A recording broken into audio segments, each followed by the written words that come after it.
So welcome मैं शुभ nursing classes. तो आज की क्लास में हम यहाँ डिस्कस करने वाले हैं ग्लाइकोलाइसिस साइकिल। तो ग्लाइकोलाइसिस को हम पहले समझते हैं कि ये कहाँ पर क्रिएट होती है। तो जो हमारी ग्लाइकोलाइसिस साइकिल देखने को मिलती है साइटोप्लाज्म में होती है, मतलब सेल के अंदर जो साइटोप्लाज्म फ्लूइड भरा होता है, ये हमारी ग्लाइकोलाइसिस की साइकिल वहां पर क्रिएट होती है या फिर वहां पर चलती है। नेक्स्ट हम यहाँ पर देखते हैं ग्लूकोज से पायरुवेट में कन्वर्सन की जो प्रोसेस होगी उसे हम ग्लाइकोलाइसिस बोलते हैं। तो अब हम ये सारी प्रोसेस देखते हैं कि ग्लूकोज से पायरुवेट में कन्वर्ट कैसे होगा। तो फर्स्टली हम यहाँ पर देखते हैं ग्लूकोज को। तो ग्लूकोज में हम यहाँ देखते हैं, जैसे कि हमने देखा है C6H12O6। तो हम यहाँ पर देख रहे हैं कि जो कार्बन कंपाउंड हमें देखने को मिलते हैं, 6 कार्बन कंपाउंड हमें देखने को मिलता है। तो यहाँ पर हमें 6 कार्बन कंपाउंड मतलब यहाँ देखने को मिलेगा। तो हम इसे बोल सकते हैं कि हमारे पास कितने कार्बन है, 6 कार्बन हमारे पास ग्लूकोज के पास है। तो हम यहाँ अब स्टेप बाय स्टेप हम प्रोसेस स्टार्ट करते हैं। तो फर्स्ट स्टेप तो हमारे हम जस्ट नॉर्मल देख लेते हैं कि इसका फॉर्मूला देख लेते हैं। तो यहाँ पर हम देखते हैं कार्बन पर फोकस करना है हमें कि इसमें कार्बन कितने हैं, 6 कार्बन है। अब हम यहाँ देखेंगे कि हमें यहाँ पर जैसे कि हमने देखा कि ग्लाइकोलाइसिस में एटीपी का हमें यहाँ पर यूज नहीं होता है, लेकिन हमें यहाँ पर यूज करना पड़ रहा है। तो हम यहाँ बोल सकते हैं कि हमने इन्वेस्ट किया, या फिर हम बोल सकते हैं कि हमने खुद से इन्वेस्ट किया, एटीपी हम यहाँ पर ले रहे हैं। तो फॉस्फेट को हम यहाँ पर लेते हैं। तो हम फॉस्फेट यहाँ पर लेते हैं तो हेक्साकाइनेज एंजाइम की हेल्प से ग्लूकोज 6 फास्फेट में कन्वर्ट होगा। तो यहाँ देखने को मिलेगा 1 मतलब एटीपी से एडीपी में कन्वर्ट होगा।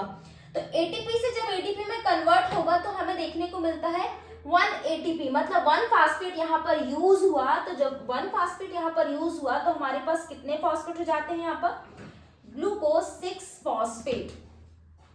तो एक तो हमारा 6 हमारा कार्बन है और हमें फॉस्फेट मतलब एक फॉस्फेट देखने को मिलेगा। तो हमें यहाँ देखने को मिलेगा ग्लूकोज 6 फॉस्फेट।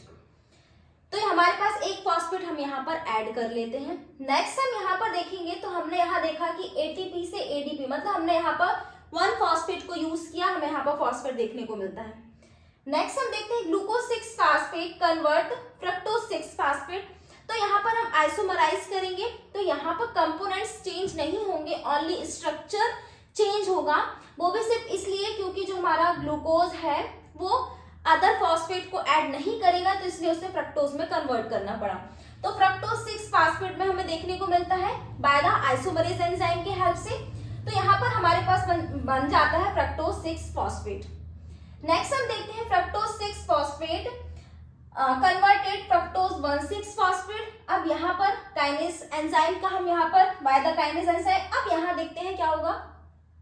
तो जैसे कि हमने फर्स्ट यहाँ पर एटीपी 1 फॉस्फेट का यूज किया था, नेक्स्ट हम फिर से यहाँ पर एक फॉस्फेट का यूज करते हैं। तो यहाँ पर एटीपी से एडीपी का मतलब एटीपी से एडीपी में कन्वर्ट हो जाता है, मतलब 1 फॉस्फेट हमने फिर से यहाँ पर यूज कर लिया। तो यहाँ पर एक फॉस्फेट और जुड़ जाता है, तो ये हो जाता है फ्रक्टोज 1,6 फॉस्फेट। तो इस तरह से हमने 2 फॉस्फेट का यूज कर लिया, मतलब 2 एटीपी का यूज कर लिया। तो यहाँ पर हमने देखा एटीपी को हमने यूज किया तो एडीपी बचा, एडिनो ट्राइफॉस्फेट से एडिनो डाइफॉस्फेट बचा।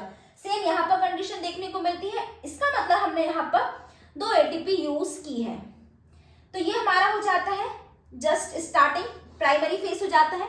नेक्स्ट हम देखते हैं अब फ्रक्टोज 1,6 फॉस्फेट यहाँ पर हमें 2 टुकड़ों में देखने को मिलेगा, मतलब टूटेगा। तो यहाँ पर एल्डोलेज की हेल्प से यहाँ पर 2 टुकड़ों में टूटेगा। तो यहाँ पर देखने को मिलता है हमें डिहाइड्रोऑक्सी एसीटोन फॉस्फेट और हमें देखने को मिलता है ग्लिसरैल्डिहाइड 3 फॉस्फेट। तो ये जो दोनों मिलते हैं दोनों आइसोमरेज हो जाएंगे, मतलब दोनों एक ही मॉलिक्यूल्स में हो जाते हैं। तो हम यहाँ पर स्टार्ट करते हैं ग्लिसरैल्डिहाइड 3 फॉस्फेट। तो यहाँ पर जो हमारी ये साइकिल देखने को मिलेगी सेम हमें डिहाइड्रोऑक्सी एसीटोन में भी देखने को मिलेगी। तो हम यहाँ पर 1 मॉलिक्यूल्स का हम यहाँ पर रिएक्शन करवा रहे हैं, लेकिन हम मान लेते हैं कि ये 2 मॉलिक्यूल्स हैं। तो हम यहाँ पर बोल देते हैं कि 2 मॉलिक्यूल्स हैं। ये 2 मॉलिक्यूल्स कैसे, हमने इसको भी मान लिया कि ये भी साइकिल हो रही है, तो मतलब दोनों एक ही है। अब हम यहाँ देखते हैं कि ये हमारे पास 3 कार्बन यहाँ आ जाते हैं, 3 कार्बन यहाँ आ जाते हैं। तो इस तरह से हमारे पास 3 कार्बन यहाँ डिवाइड हो जाएंगे, रहेंगे सेम उतने ही। नेक्स्ट हम देखते हैं अब ग्लिसरैल्डिहाइड 3 फॉस्फेट से हम यहाँ देखते हैं डिहाइड्रोजनेज होगा।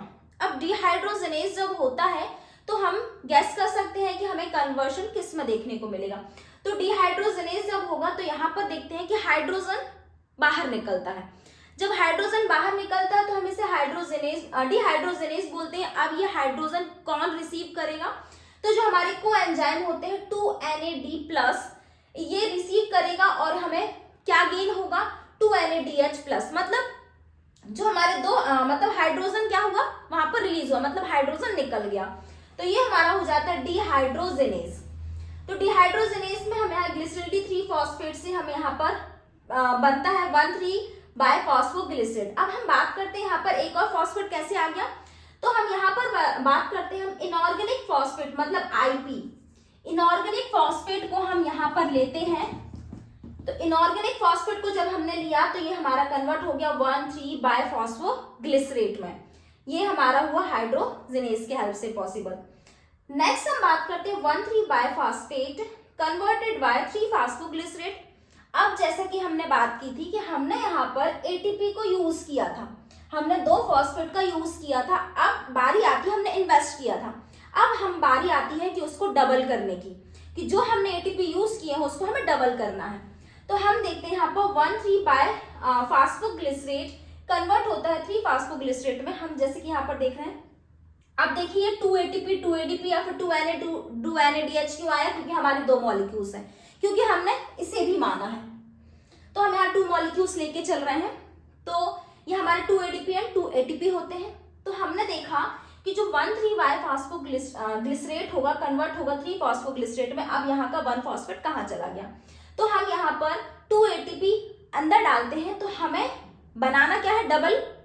तो 2ADP मतलब डाइफॉस्फेट हम अंदर लेके जाते हैं और हमें मिलता क्या है, गेन क्या होता है, 2ATP।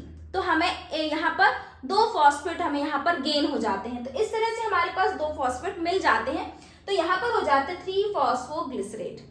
तो ये हो जाता है हमारा 3-फॉस्फोग्लिसरेट कि हमें यहाँ पर ATP निकल चुकी है, मतलब ATP क्या हो गई, हमारी रिलीज हो गई। यहाँ पर हम यूज कर रहे थे, लेकिन यहाँ पर हमने ATP क्या कर दी, रिलीज कर दी।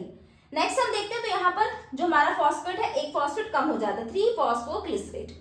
नेक्स्ट हम देखते हैं यहाँ पर 3-फॉस्फोग्लिसरेट कन्वर्टेड 2-फॉस्फोग्लिसरेट। यहाँ पर म्यूटेस प्रोसेस बाय एंजाइम म्यूटेस के हेल्प से यहाँ पर 2-फॉस्फोग्लिसरेट में कन्वर्ट हो जाता है। नेक्स्ट हम देखते हैं, अब यहाँ पर एनालेज प्रोसेस होगी, तो जो एनालेज के हेल्प से हमें 2-फॉस्फोग्लिसरेट फॉस्फोइनॉल पायरुवेट में कन्वर्ट होगा, क्योंकि यहाँ पर क्या देखने को मिल रहा है, एनालेज प्रोसेस, एनालेज एंजाइम प्रेजेंट है, तो यहाँ पर फॉस्फोइनॉल पायरुवेट हमें देखने को मिलेगा और इसके साथ यहाँ पर H2O मतलब वाटर बाहर निकलेगा। तो ये हो जाता है two phosphoglycerate converted by phosphoenol pyruvate by the enolase. Next हम देखते हैं फॉस्फोफिनॉल पायरुवेट कन्वर्टेड 2-पायरुवेट। अब आप ये बोल रहे हैं 2-पायरुवेट क्यों आया, क्योंकि हम यहाँ पर 2 मॉलिक्यूल्स लेके चल रहे थे, हम सभी में 2 यहाँ पर 2 मॉलिक्यूल्स ऐड कर सकते हैं, तो हम यहाँ पर 2-पायरुवेट हमें गेन होता है। तो phosphoenol pyruvate converted bye pyruvate, यहाँ पर भी हमें क्या देखने को मिलता है, काइनेस यहाँ पर हमें देखने को मिलेगा। तो बाय द एंजाइम काइनेस के मतलब एंजाइम काइनेस एंजाइम के हेल्प से फॉस्फोइनॉल पायरुवेट कन्वर्ट होगा पायरुवेट में। तो हम यहाँ पर फिर से देखते हैं कि जो 2ATP है 2ADP में कन्वर्ट हो जाता है। तो यहाँ पर इस तरह से हमारे पास 2 ATP मतलब यहाँ पर हमें 2 ATP इधर पर 2 ATP इधर पर, तो इस तरह से हमारे पास 4 ATP रिलीज होती है। तो पूरे ग्लाइकोलाइसिस साइकिल में हमारे पास कितनी ATP हमारे पास मिलती है, बचती है, तो हमें मिलती है मतलब प्राप्त होती है 2 ATP हमारे पास प्राप्त होती है। अब हम कैसे समझ जाते हैं कि हमारे पास 2 ATP, हम कैसे देखेंगे, तो फर्स्ट हम यहाँ देखते हैं कि हम यहाँ पर 2 ATP का यूज किया तो हम यहाँ बोल देते हैं -2 ATP का हमने क्योंकि हमने यहाँ पर यूज किया था, लेकिन हम यहाँ पर देख रहे हैं रिलीज हुए हैं, तो 2 ATP यहाँ पर 2 ATP यहाँ पर रिलीज हुई, तो हमारे पास हो जाती है 4 ATP। तो इस तरह से हमने 4 हमें मिली है और 2 हमारी यूज हुई, तो इस तरह से हमारे पास टोटल कितनी ATP बचती है, 2 ATP। तो ग्लाइकोलाइसिस साइकिल में पूरी साइकिल में हमारे पास ओनली 2 ATP यहाँ पर हमें मिलती है। तो ये हमारा हो जाता है ग्लाइकोलाइसिस साइकिल। फिर से हम यहाँ पर एक बार समराइज कर लेते हैं। Glucose converted glucose 6 phosphate by the hexokinase, glucose 6 phosphate converted fructose 6 phosphate by the isomerase, then हम फ्रक्टोज 6 फास्फेट काइनेज की हेल्प से फ्रक्टोज 1,6 फास्फेट में कन्वर्ट होगा। यहाँ पर एल्डोलेज होगा तो ये दो भागों में कन्वर्ट हो जाएगा। Dehydroxy acetone and glyceraldehyde 3 phosphate में कन्वर्ट हो जाएगा। तो दोनों एक ही है, दोनों एक दूसरे से आइसोमरेज रहेंगे। तो हम किसी एक को ले लेते हैं, तो हम यहाँ पर ग्लिसरल्डिहाइड 3 फॉस्फेट को ले लेते हैं। यहाँ पर 2 मॉलिक्यूल्स मान लेते हैं। तो ग्लिसरल्डिहाइड 3 फॉस्फेट हमारा डिहाइड्रोजनेज होगा, तो हमारे क्या प्राप्त होगा 1,3 फॉस्फोग्लिसरेट। देन हम यहाँ देखते हैं 1,3 फॉस्फो काइनेज होगा तो हमें 2 फॉस्फोग्लिसरेट बचेगा। 2 फॉस्फोग्लिसरेट के बाद हमें म्यूटेज देखने को मिलेगा, तो 2 फॉस्फो यहाँ पर ग्लिसरेट बचेगा। ये 3 फॉस्फो था, 2 फॉस्फोग्लिसरेट। देन एनालोज के बाद हमें फॉस्फोइनोल पायरुवेट देखने को मिलता है। देन हमें यहाँ पे पायरुवेट देखने को मिलता है। ये हमारी हो जाती है पूरी ग्लाइकोलाइसिस की cycle. So thank you so much.